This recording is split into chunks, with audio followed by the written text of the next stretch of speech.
Well, they say that you're a fool. You believe in magic.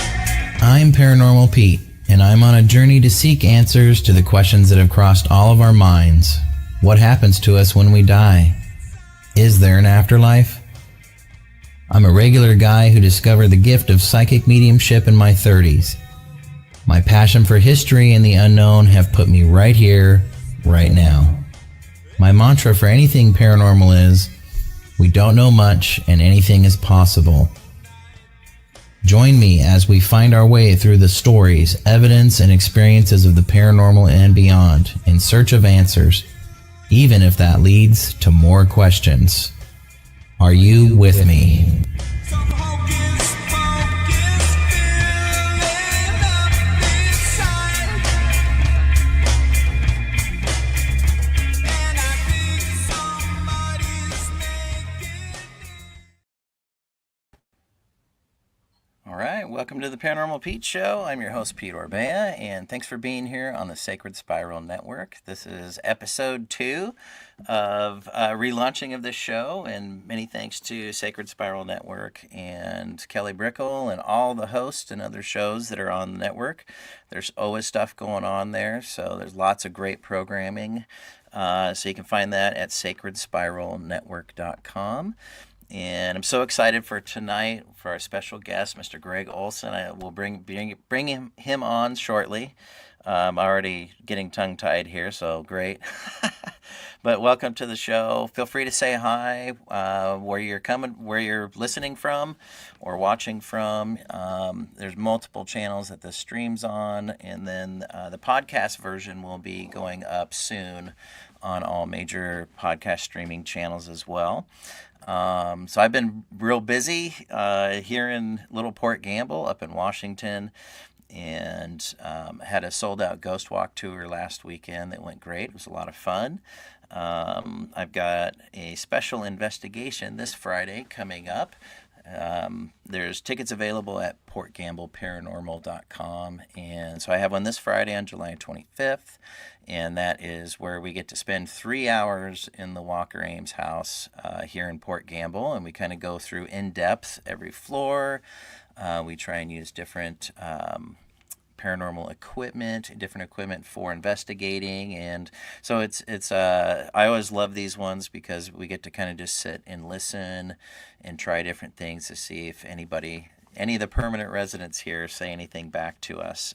I have another summer Ghost Walk tour coming up on August 9th. And then my last summer event is another special investigation on August 15th. That's a Friday. But thanks for being here. We got a lot of people checking in. So we got Katie's here. Thanks for being here. Thanks, Katie. And June. Hey, June. I'll be hitting June up to be a guest on the show at some point. Kathy, thanks for being here. And Linda, thank you. You as well. And Eveline, thanks you guys so much for being here. And yeah, we hope you'll join the conversation tonight. We'll probably try and hold off on direct questions until the end of the show. But feel free to ask questions throughout. And we got Bonnie from Kansas, from Topeka. Thanks for joining in. Appreciate it. And my good buddy Jason. Hi, Pete. Go Niners. Yeah, go Seahawks. Good friend Brian here. Hey, Brian Blackwood. Thanks for being here. Okay. Thanks, everybody, for tuning in. Another event that's coming up is near and dear to my heart, and it's the 16th Annual Port Gamble Ghost Conference coming up November 7th through the 9th. It's the 16th annual. I believe we're the oldest Ghost Conference on the West Coast, and our special guest tonight was one of the speakers that kind of helped kick off the Ghost Conference. many years ago, and I'm very excited to say that he is going to be returning this year to the Ghost Conference. And how cool is that? I may give him a hard time for being gone for so long, but he's been a very busy guy. So, but that's November 7th through 9th, and you can go to portgamble.com, and if you go to the events page, you'll get to see information. We're going to be posting information about speakers and classes very soon. I think we've got everybody picked, and so we're going to start getting the promotions going out for that. So stay tuned at portgamble.com or on the Ghost Conference page, Port Gamble Ghost Conference on Facebook. And Nikki, hello. Thank you. Oh, are you from Perth, Australia, possibly there? And Algelin, thanks for being here. Right on. Thanks, everybody. And KB, thanks for being here. Now, another thing I want to bring up, which we're going to talk a little bit more, upcoming is the West Sound Crime Con, and you can find the info for that at westsoundcrime.com.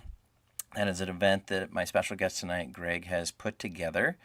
And so we'll be talking about that and in depth, just to kind of give you a taste of what's coming up. That's August 1st through the 3rd. And here's the owner of this network here, Kelly. Hey, thanks for being here and supporting. The West Sound Crime Con's coming up. I am lucky to get to speak at this event. I get to speak on Sunday, August 3rd at 2 p.m. at the Olalla Grange Hall. So very excited for that. Christine Bloom, hey, thanks for being here. My sister Melissa's here. Thank you. Yes, I'm telling you that Gregg is going to be at the conference. She might faint. Let's introduce Mr. Gregg Olsen here. Throughout his career, Gregg has demonstrated an ability to create a detailed narrative that offers readers fascinating insights into the lives of people caught in extraordinary circumstances. A New York Times, Amazon charts, Wall Street Journal, Washington Post, and USA Today best-selling author, Gregg has written 10 nonfiction books, more than 20 novels, a novella, and contributed a short story to a collection edited by Lee Child.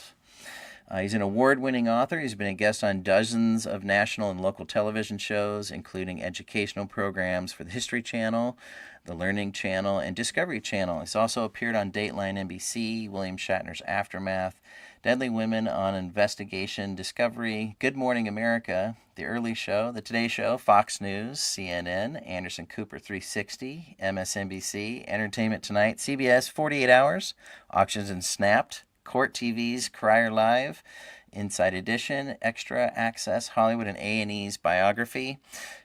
Wow, Gregg is such a busy guy. In addition to television and radio appearances, he's been featured in Redbook, USA Today, People and Salon, Seattle Times, Los Angeles Times, and New York Post. He's a Seattle native who lives in Olalla, Washington with his wife, twin daughters, 3 chickens, Milo, an obedience school dropout Cocker Spaniel, and Suri, a mini Dachshund who's so spoiled she wears a sweater. That's so cool. Let's have a big Paranormal Pete show. Welcome to Mr. Gregg Olsen. Hey. Hey there, Pete. Boy, that was a long list of stuff that you read there. I know. I was getting tired even listening to it.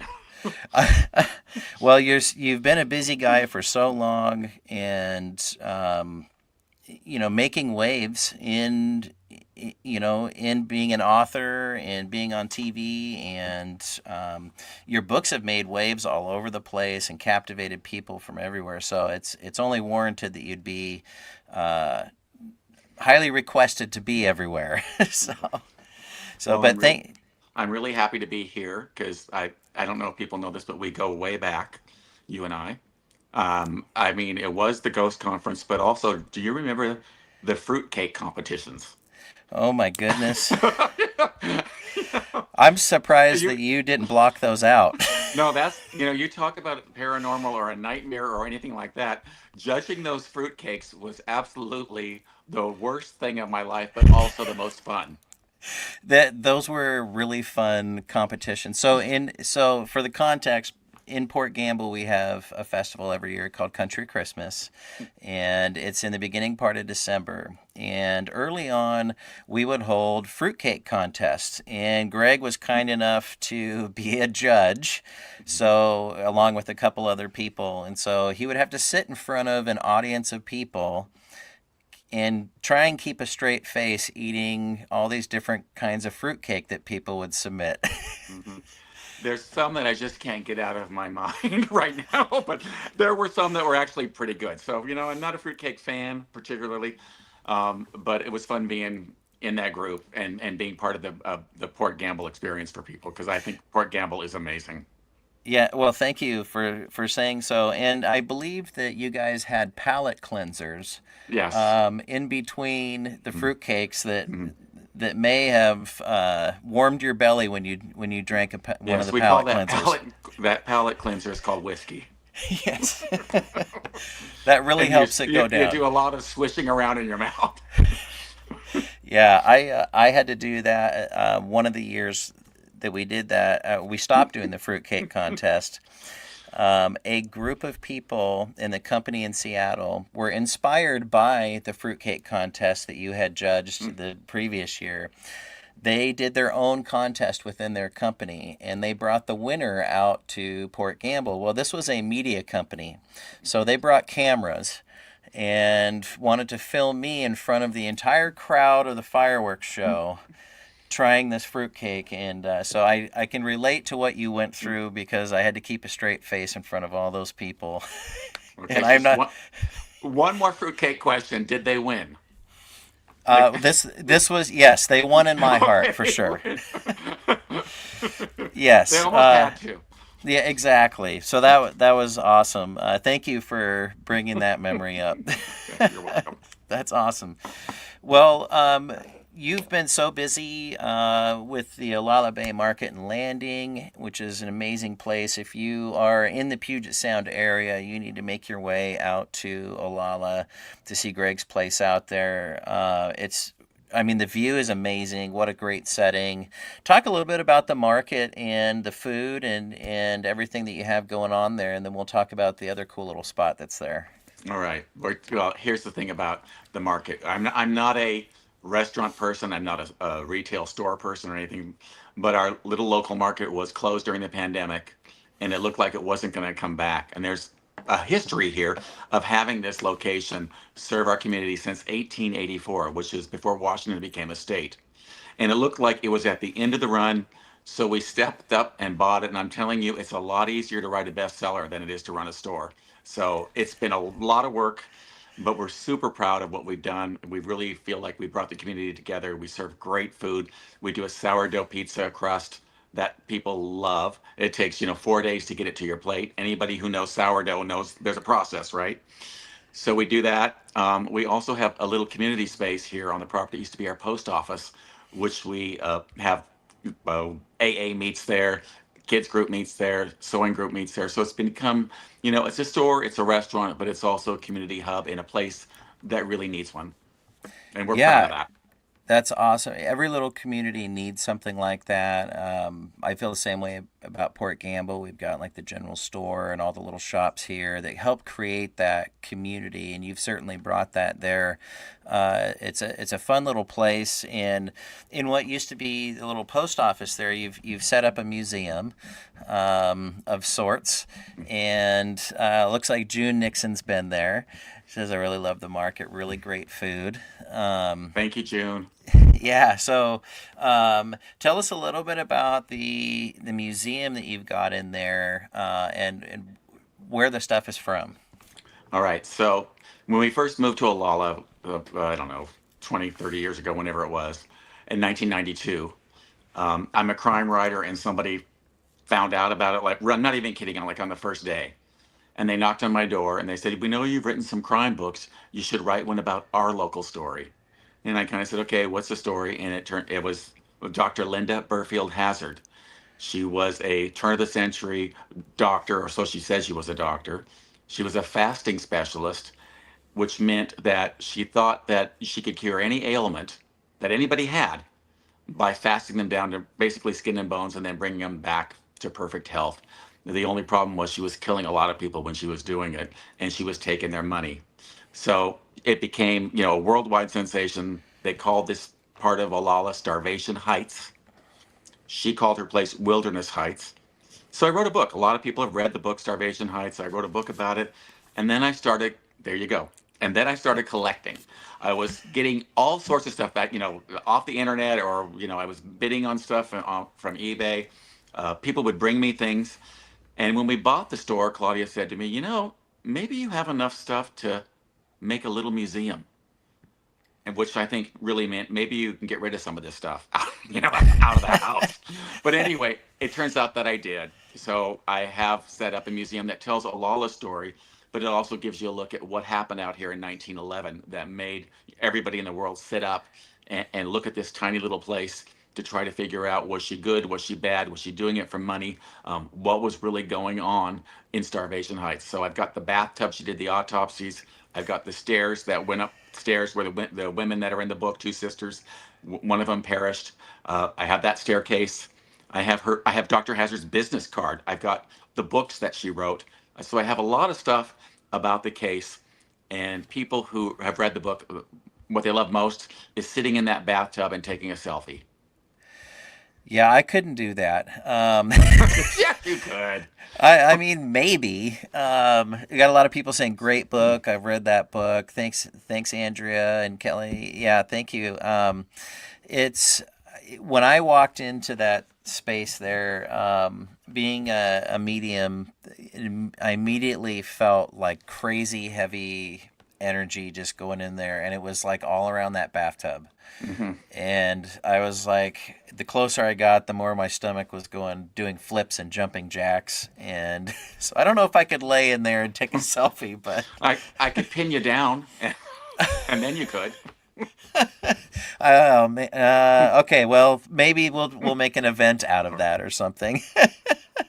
um, and Hey, Pete, I'm not a yeah, medium. I'm not a medium. I don't know anything about that. But sure. I will tell you that I've come to believe that, as I'm a crime writer, and I've written about a lot of really bad things. People have, murdered their children or their husbands or whatever. And I've gotten very close to those cases, and I've been to the places where those things have happened. And I honestly do feel, I don't know what it is, but I feel like those places, there's an imprint left behind, of tragedy, of misery, of hurt. I don't know if it's because I'm bringing it because I know what happened, or if there's something there that is telling me something. But I want you to know I have that experience, and people that have visited Starvation Heights, where the house was, they all have it. And I can tell you, there was something there. I mean, I don't know. I'm not you. I don't know what that something is, but there is a feeling. Yeah. Um, and I look for experts like you to tell people, what is that?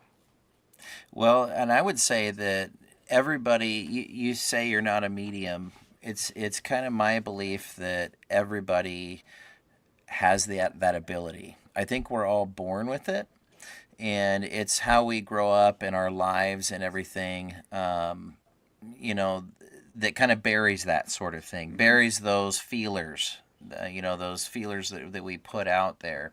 And so when you're saying you were getting a feeling and things like that, I think you're right that energy is probably imprinted in those areas Mm-hmm. where things happen because it was such a traumatic thing.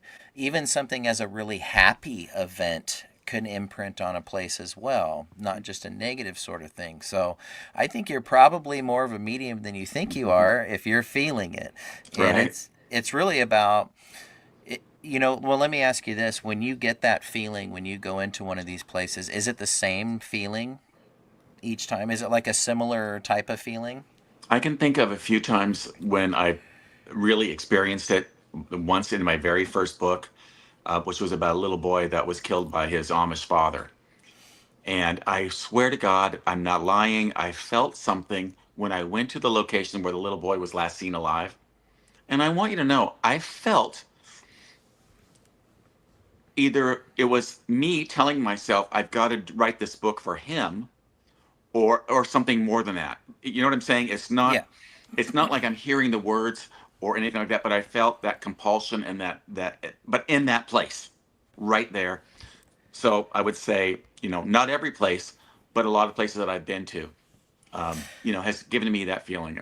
And thanks, Eveline, right? Yeah. Yeah, Intuition yeah. is a big part of it. Yeah, and just recognizing it. And so to me, what you're describing to me is you're feeling that energy, Hmm. that's left in a place. And so next time I think you can recognize it since you've had it a number of Hmm. times. So just pay attention.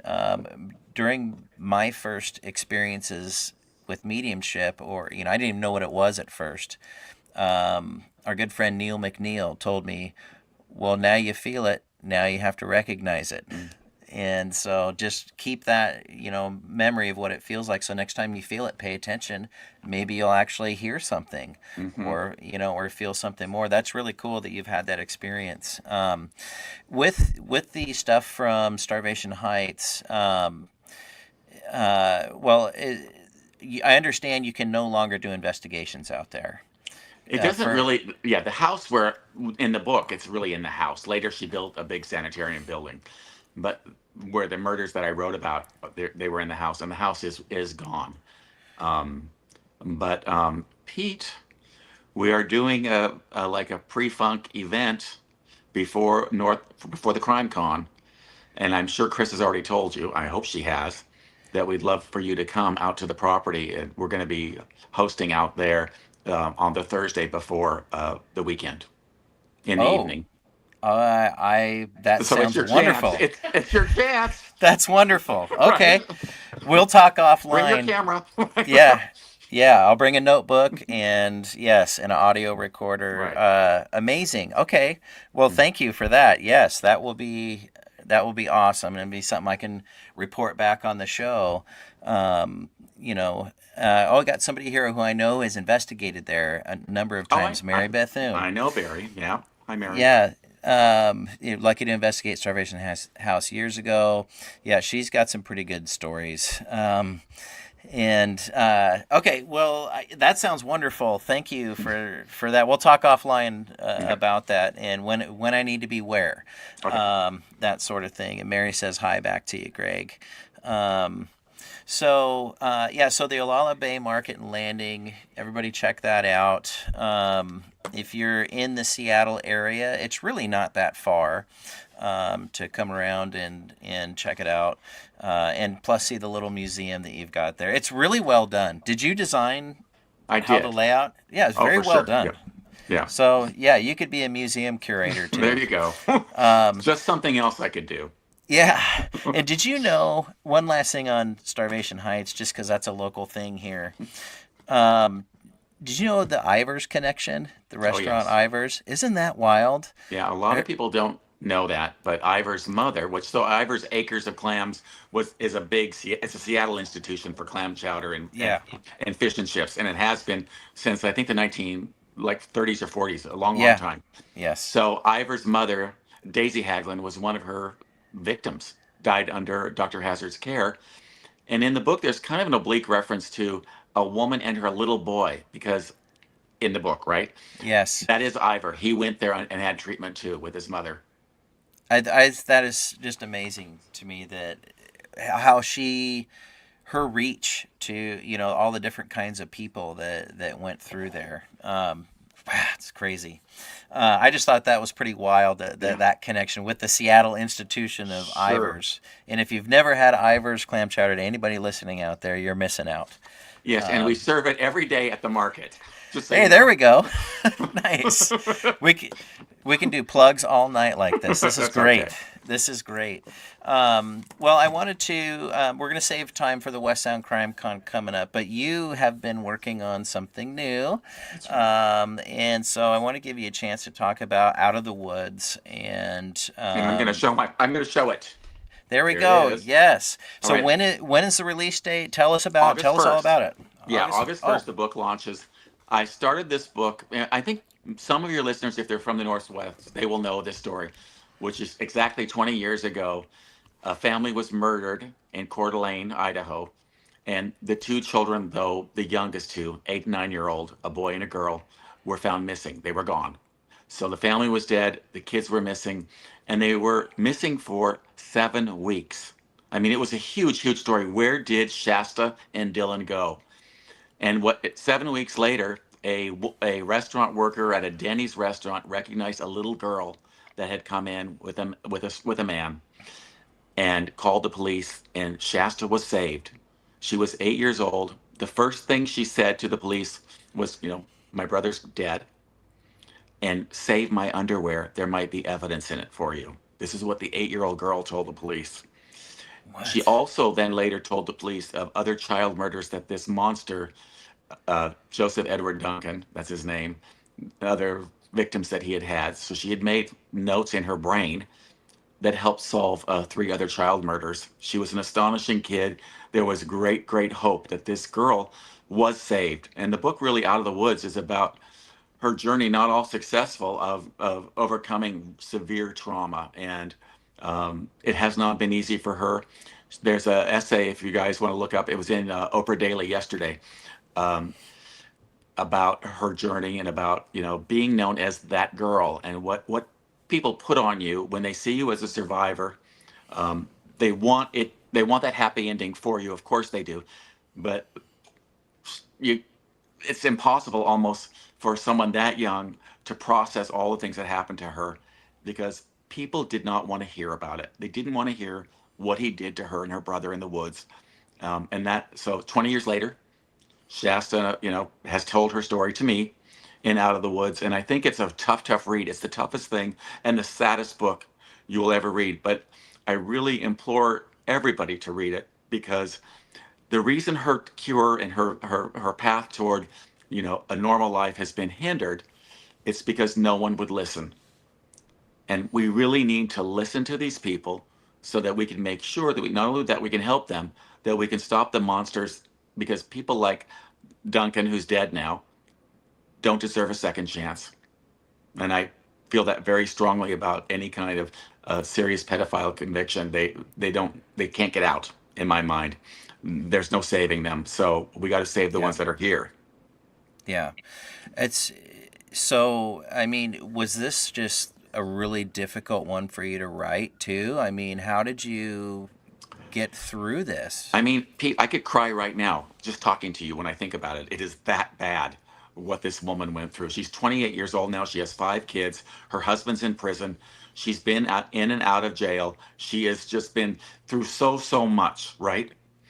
And Yeah. her family is her brother's in jail. I mean, it's like it's been a just a nightmare, hellish life that she's lived. And yet, I want you to know, she's full of optimism and hope still. So that's what I Wow. want people to know. Like, the human spirit, it's an amazing thing. And it is embodied in somebody like an 8-year-old girl who's now a 28-year-old woman, still seeking, a chance for us to listen. Yeah. And, so writing the book will always be the hardest thing I've ever done. There can be nothing harder than her story. There are things in her story that, I wrote about. There were things in her story that I couldn't even ask about. It was just horrible, because all of us can think of a little kid we know, whether it's a child of our own, or a Yeah. nephew, or you look at that 8-year-old and you think, you know, how could anybody get through any of this? If this happened to so and so, it would kill him. And the answer is, it probably would. Right. But the book shows you that she was uniquely qualified to survive this guy, because what have happened to her before she was kidnapped. So Amazing. that's her story. Her story of being saved at that Denny's restaurant was the middle of her story, not the beginning. Wow. Great. Wow. I mean, I'm certainly intrigued. And so it comes out August 1st, and I've got your website up on the screen there for everybody to write down. You can do pre orders there.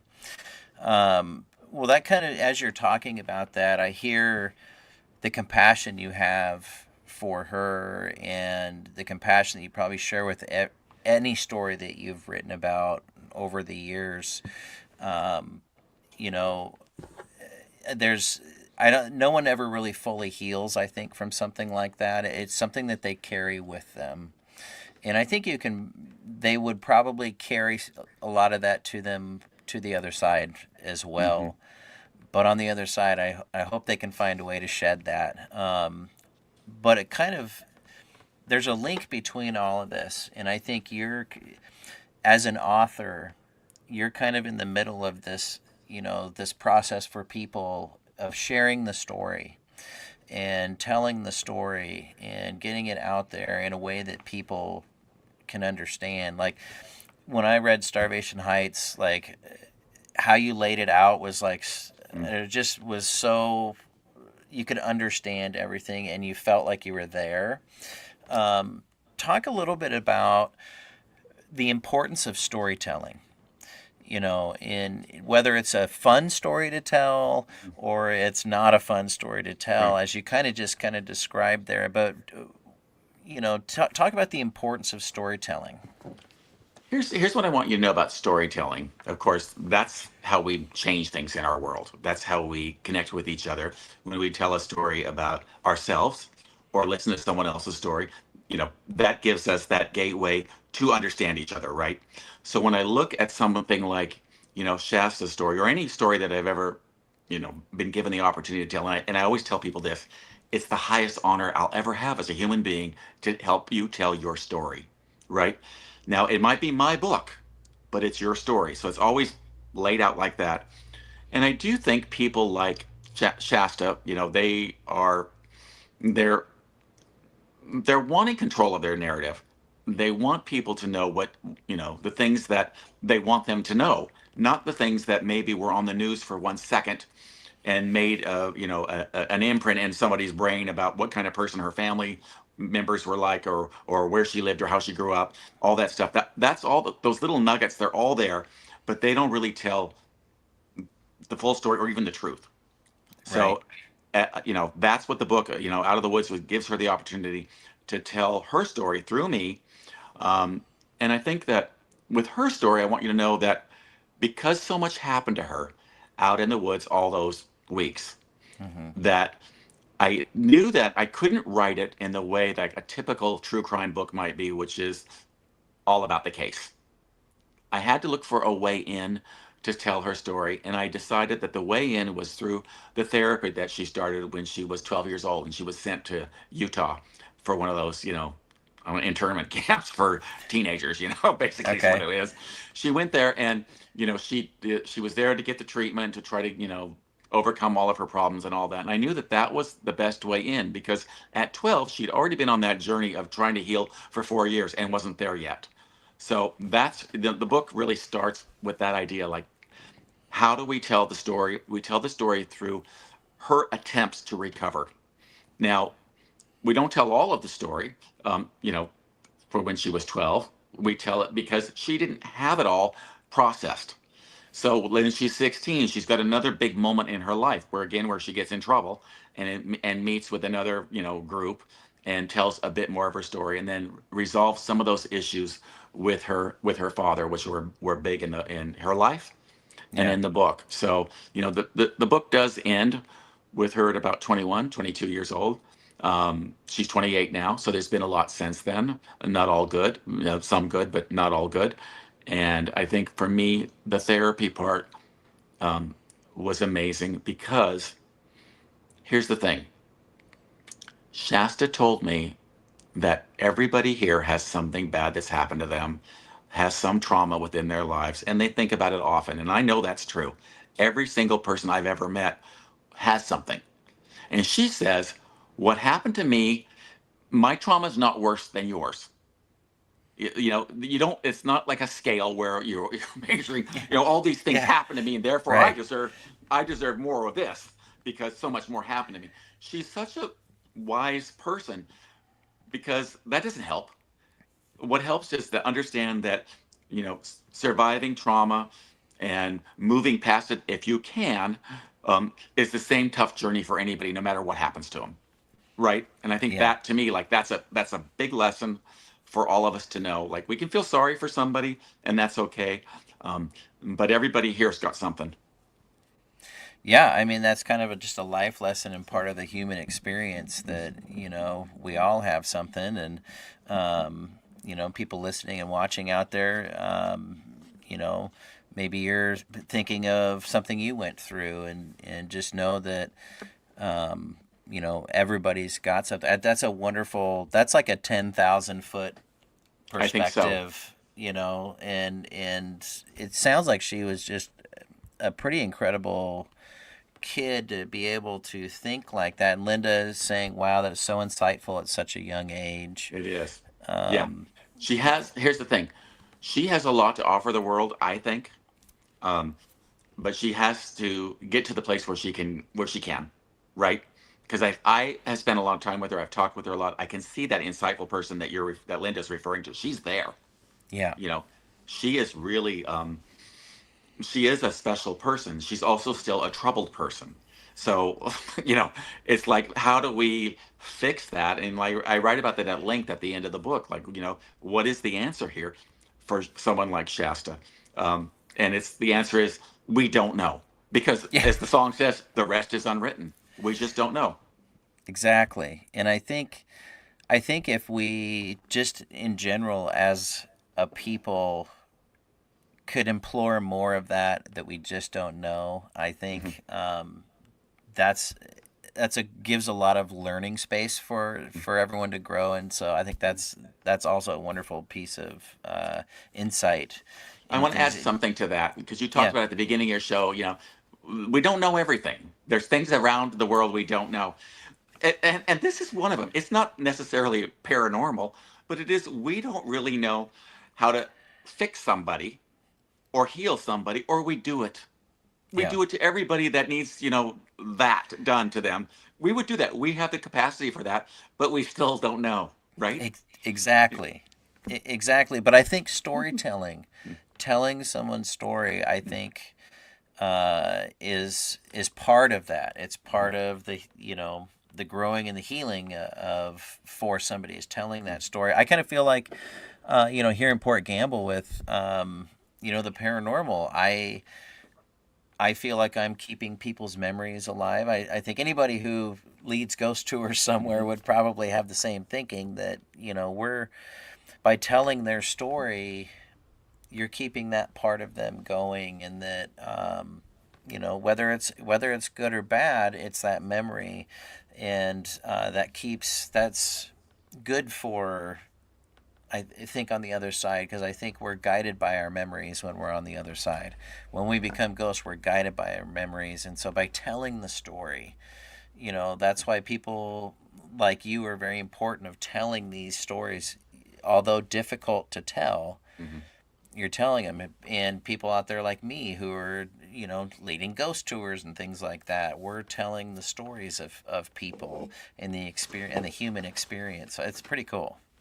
I want to say, like with writing a book, I'm always aware that a book is finite. It's written and it's done, but there's also great power in it because it's there, it lasts, and however we communicate like this or whatever, that artifact is still there. And I always hope that, like 20 years from now or 50 years from now, maybe one of her kids or her grandchild or somebody will read that book. Now, she may be gone by then, and maybe she'd been gone for a long time, but her words and her message is still there. And I think in a comprehensive way and that's what I always hope for. When I write something, I think, oh, sure, people are going to Google on the internet and they're going to find out information about their relative or their mom or whatever. But I do think, I think that book, that complete, perfect, imperfect package, um, is a great artifact to leave behind for anybody. Yeah, I this is awesome. So we got some good comments going here. Linda says this show and what is shared here is absolutely the reason we can hear about this kind of story and learn how to be a better person. That's right. Yeah, Hey, I thank want to you. say something to Linda. Yeah. Linda, here's a great message because we all watch TV and we see these people. And today, there was a lot of coverage about the sentencing hearing for the Idaho 4 students, right? And I want everyone to know that at some point the media is going to go away.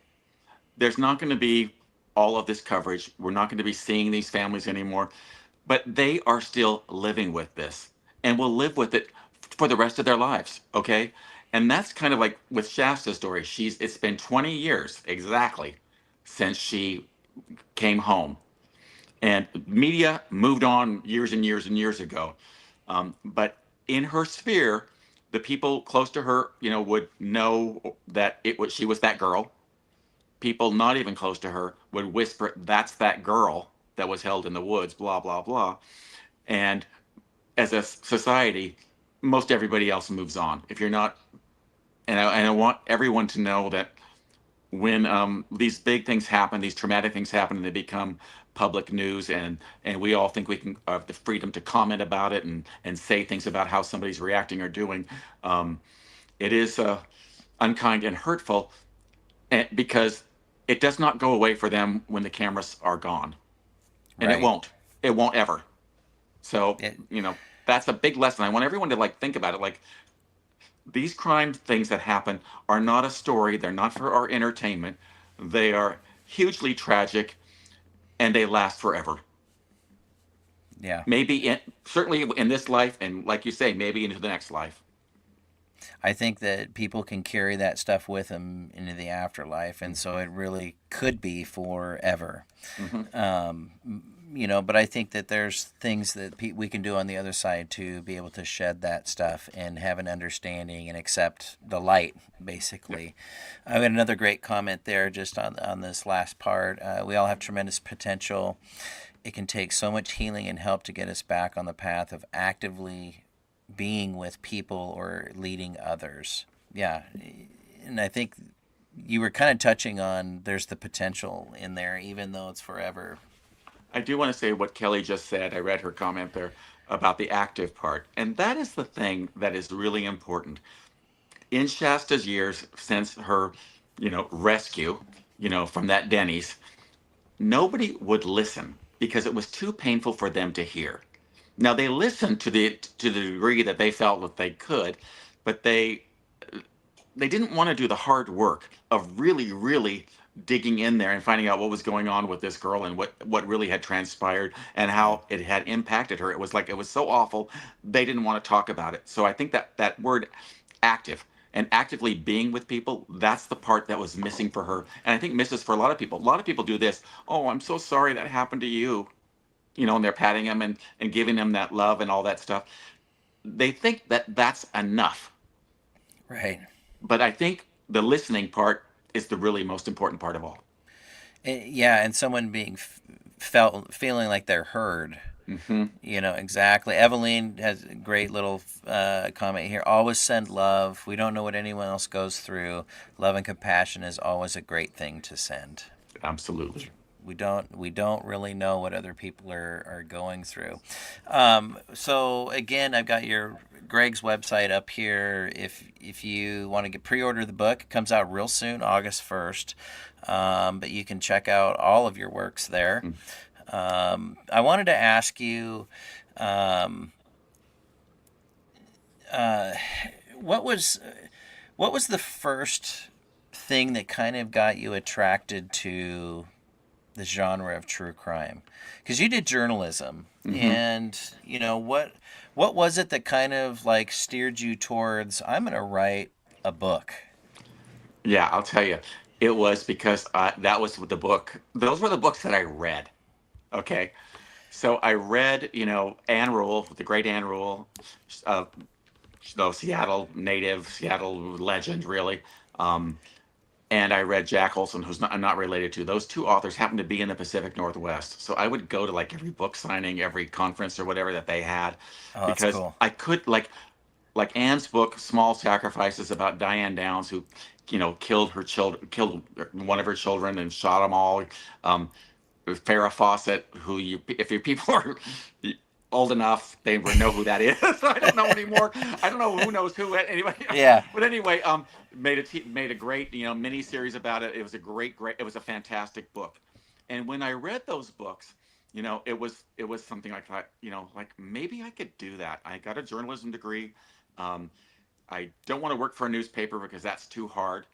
So, I took a PR job, worked for a magazine for a while, and wrote my first book, which became a New York Times bestseller. I was, I think, 35 when I wrote it, and it was a true crime. I wrote it because that's what I read, and I always tell people if I was reading gardening books, I'd be on a gardening show right now, because I so much wanted to be a writer, Yeah. and That to tell a storyteller, like you say. Yeah, it's amazing, and I think you were in a good place at the right times, for those authors. I was lucky enough to have Leslie, Ann's daughter, Oh, on my sure. show before, and just hearing her experiences of growing up with her mom, and all the things they would get into was pretty incredible. So once you wrote your that book, you were just hooked, right? Hook, I mean, line, and sinker. yeah, I mean, it's what I wanted to do, but I will tell you, I've done it nonstop since then, and I don't really know how many books I've written because I'm just not good with numbers. But I will say that I, maybe 10 years ago or 15 years ago, the bottom sort of fell out of the true crime market because TV had really gone in there and taken control of all the stories. Before, a reporter from a local paper could go do the true crime book about the big crime that happened in their town, right? Yeah. And then that kind of stopped, and the industry sort of dried up. I switched to crime fiction, and I was equally successful there. I was very lucky because I thought that was going to be too hard, like making it up. But I realized that when writing crime fiction, I'd been in a pretty good place to be a student of crime by writing all those other books, right?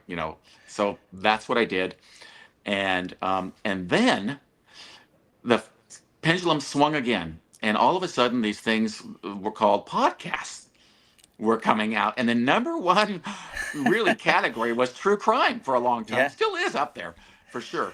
And that sort of brought back that whole part of my career in a big way. And I have to say that, you know, I had a book called If You Tell, which I bet some of your people have read it, because millions of people have. And the reason that book uh, became so successful, and that book's about three sisters banding together to overcome their abusive parents who killed people, in a horrible story here in Washington State, all true. Um, TikTok made that book a number one bestseller and published in like 25 languages or 30 languages. And Wow. it's because young people have come back to true crime. Even the podcast, yes, but they still read. Yeah. That's great. Well, congratulations on that. Yeah, Thank you, young people. yeah, thank God. Really, I mean, because I kept thinking, oh, my audience is going to die. I'm no spring chicken, but they're older than me, and I'm going to run out of people to sell a book to. But in fact, I see a lot more younger people, and my books lately have really focused, more on people that, within the story that are younger, like the Yeah. sisters in that book or Shasta. I feel like I want the people that are engaged in the new media to see themselves in the book. Yeah, exactly. And I think that I don't think the fascination with true crime and stories like that, I don't think that's ever going to go away. That's part of the human thing, right? Yeah, absolutely. And so it kind of comes and goes in different ways, like you've experienced over the years, but it's something that like the fascination with ghosts. Like in my intro, I talk. What's the question that crosses all our mind every once in a while? What's Yeah, gonna happen to me when after I die? yeah. Is this all there is? That's the way Exactly. I would say it. Is this Exactly. it? So it's kind of always it's kind of it's always going to be there. And I had a great comment before, so we're going to talk about West Sound Crime Con. Mike Beers, friend of the show here, all the childhood trauma I suffered and the adult trauma I suffered made me the person I am today. Although it was difficult to get through, I wouldn't change anything. When you think about the different people you've interviewed in the about the things that they've gone through, do you kind of get a sense from those people a little bit in that way that it's made me who I am?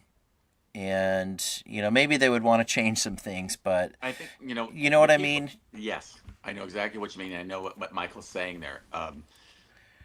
I think about my own life, things that happened to me. I wouldn't want to change them either because I might not be here talking to you if I did. Like which means I don't know what that means, but I don't want to change that. But I will say that with the people that I've talked to, particularly people who have lost a parent or a very close loved one, Yeah. of course they wish it was different.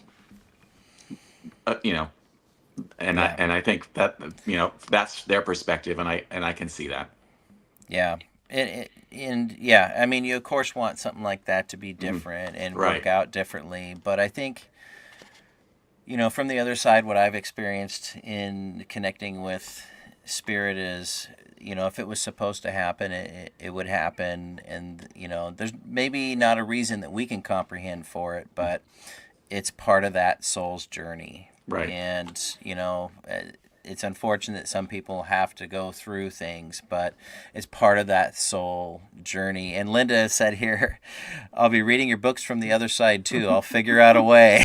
Excellent. Let me know if you figure that out. Right. Yeah. Yeah. Next episode. Yeah, next episode you got it. But Well, Linda, let's no, talk. not soon. Yeah, let's talk about the West Sound Crime Con, because I think you've been looking at putting this event together for a while, and I think it's the way it's been set up all over Kitsap County. You've got stuff going on in many different locations. Tell us about West Sound Crime Con and kind of how was it born? Here's the thing. I had this idea before the pandemic that I wanted to do some kind of event. I didn't know what it was exactly, and I was looking at, there's a big crime con. Actually, there's two of them, that brings, crime fans together. And I thought about then taking that idea and bringing it to the local, because kind of, I talked to some reporter today about, he lives in Kellogg, Idaho, which is where some of this stuff happened, and he said, reading your book, I recognize the places that I know, and that brings the story closer to them. And I think that's the same thing, like with this crime con, is like we're bringing the people together in this region, and we're talking about the cases that are most sacred and most important to us. And that's a way to, like, one, like, gather people together, but also to create some good energy to see if maybe we can help find an answer. So that was the idea. The pandemic killed it, and then Chris Renfro, who's the director, Chris and I talked about it a few months ago, not really that long ago, said, is this the time to do it? And it's kind of, she said, yeah, it's now or never. So, we put it together. We have a big event, at the Admiral Theater in Bremerton, where we've got a bunch of, it's called PNW Unsolved. We talk about some of those cases, like, you know, Lindsay Baum, her body was found, but we don't know who killed her. We talk about where is Susan Powell. I wrote about her in my book, If I Can't Have You, with Rebecca Morris. Yeah. We talk about, Oakley Carlson. That's a case that a lot of people, I say that name, if you're from around here, you know that case. So there's been many of them. So we have a great panel, a great evening planned there. We also have an in conversation with me and Andrea Dunlap. She's a writer and a podcaster. So we're doing that on Bainbridge Island at the Performing Arts Theater there, where we're going to talk about writing and about crime and about all that stuff, kind of like you and I are doing. In fact, maybe I don't have to now because we've done it. But but anyway, we have that event, and of course we have other ones too. We have a mystery dinner, experience here at the winery. Murder at the winery, Murder in Merlot, whatever you call it. Yeah. And then I bringing in a lot of these authors that I admire. So we have, James Renner's coming in. He wrote a fabulous book called Scout Camp, and he wrote another one called True Crime Addict. He's going to be here.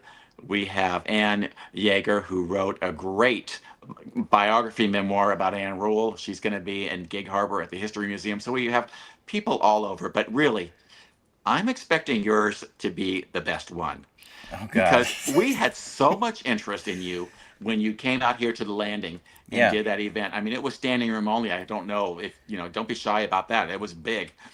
We have a little space, and you packed it.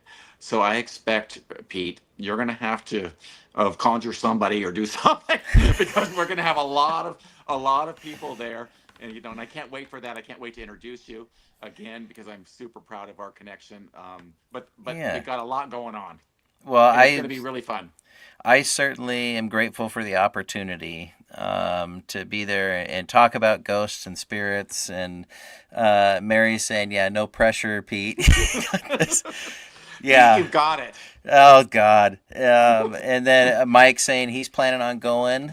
Good. And Excellent. our friend of the show, Michael White, he's going to be going too. You probably met him at the Port Gamble Ghost Yep. Conference years ago as well.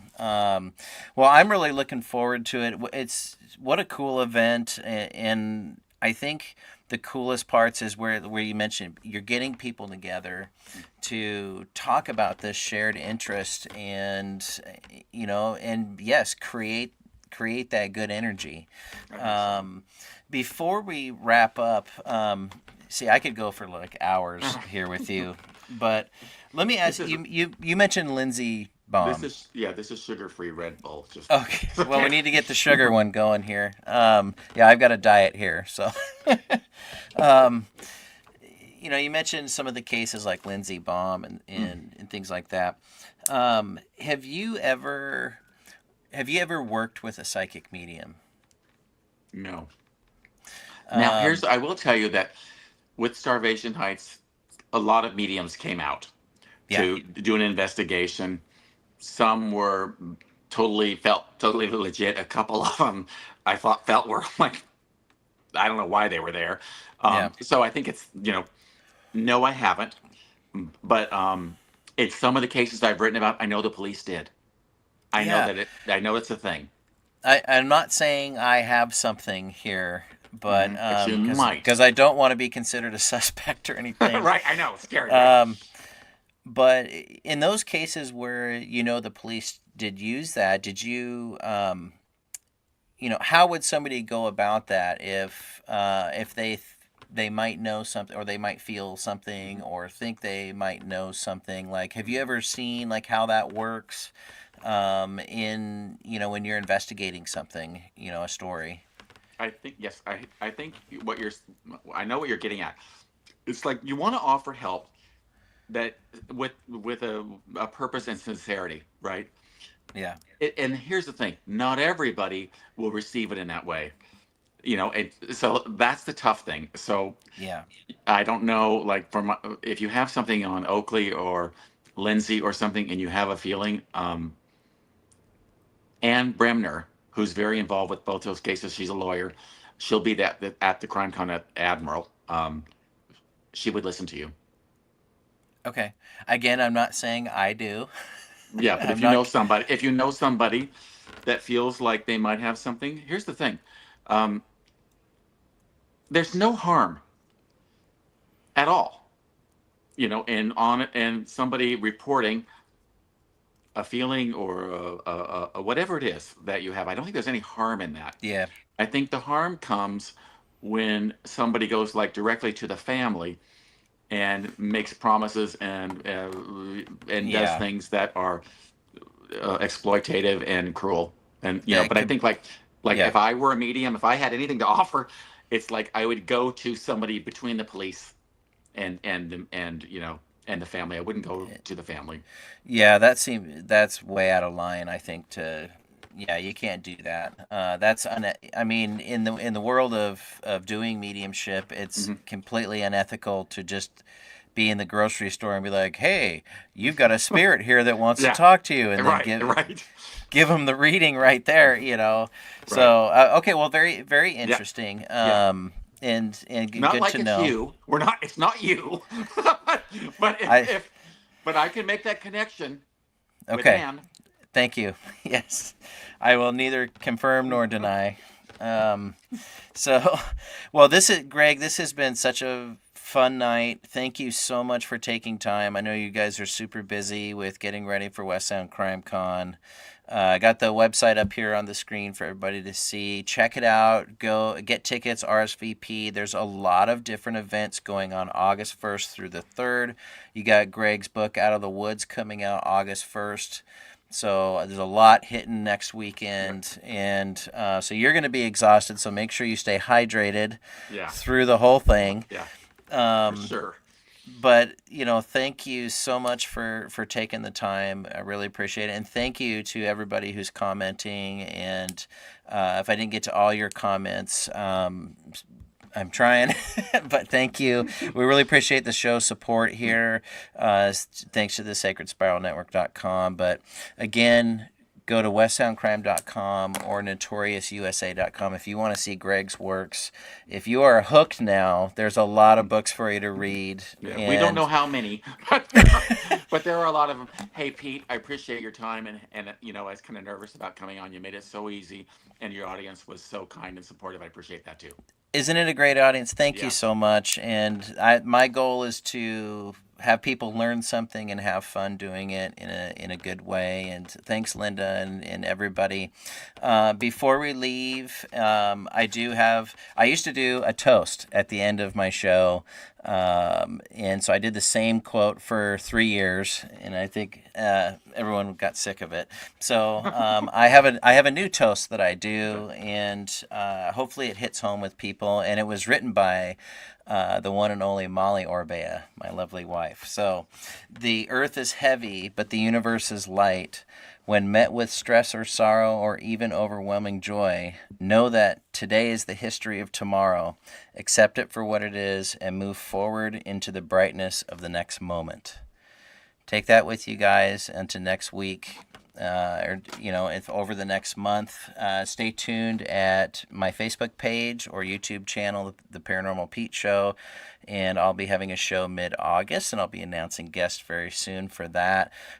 Gregg, thanks so much again, and we will talk offline about next Thursday, the pre-funk, and there you go. Yep. Yeah. We'll talk offline here, and with that, I wish everybody a wonderful rest of the week, rest of the month. Be safe. If you're in hot areas, make sure you're staying nice and hydrated and cool, and we'll see y'all later. Thank you. Have a good night.